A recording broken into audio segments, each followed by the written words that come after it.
తెలంగాణలో పత్తి కొనుగోలు నిలిచిపోయాయి. కాటన్ జిన్నింగ్ మిల్లులో L1, L2, L3 విధానం రద్దు చేసేంత వరకు కొనుగోలు చేపట్టమని తెలంగాణ కాటన్ అసోసియేషన్ తెలిపింది. రాష్ట్రంలో 322 నోటిఫైడ్ టీఎంసీ జిన్నింగ్ మిల్స్ మూతపడ్డాయి. CII రూల్స్తో నష్టపోతున్నామన్నారు. కేంద్రం తీసుకొచ్చిన L1, L2, L3 విధానం రద్దు చేయాలని డిమాండ్ చేశారు.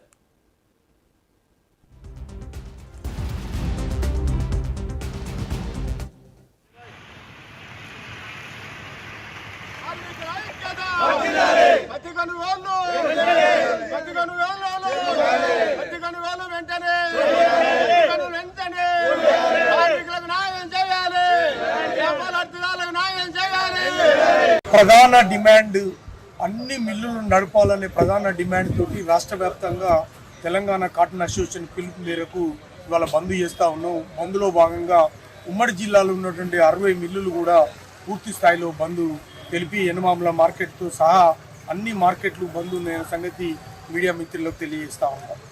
ఇందులో కేంద్ర ప్రభుత్వము పత్తి ఏ విధంగా కొనుగోలు తప్పించుకోవాలనే ఉద్దేశం తప్ప వాళ్ళు పత్తి సక్రమంగా కొనుగోలు చేయాలనే ఆలోచన లేదు. ఎందుకంటే ఒకటే రేటు, ఫైనాన్షియల్ బర్డన్ 1440 రూపాయలు ఒక బేలుకు, అన్ని మిల్లులు ఒకటే ధర. అన్ని మిల్లులు ఓపెన్ చేస్తే వారికి వచ్చే నష్టమే. అది కావాలని ఇంటెన్షన్గా రైతును ఇబ్బంది పెట్టి రైతు ఏదో విధంగా ప్రైవేట్లో తెగ నమ్ముకోవాలనే ఉద్దేశం తప్ప అది సీసీ అధికారులకు వేరే ఎలాంటి ఇది లేదు. రాష్ట్ర ప్రభుత్వం కూడా చొరవ తీసుకుంది. మంత్రి గారు సురేంద్ర మోహన్ మాట్లాడుతున్నారు. మాట్లాడడం కాదు, సమస్య పరిష్కరించబడాలి. ఇక్కడ కేంద్ర మంత్రులు 2 ఉన్నారు, రాష్ట్ర ప్రభుత్వం ఉంది.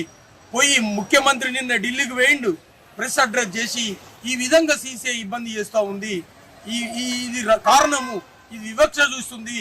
అక్కడ బీజేపీ ప్రభుత్వం ఉంది, ఇక్కడ కాంగ్రెస్ ప్రభుత్వం ఉంది, తెలంగాణ రైతాంగాన్ని ఇబ్బంది పెడుతున్నారని చెప్పి ఒక ప్రెస్ అడ్రస్ చేస్తే ఇలా నేషనల్ మీడియా కవర్ చేసి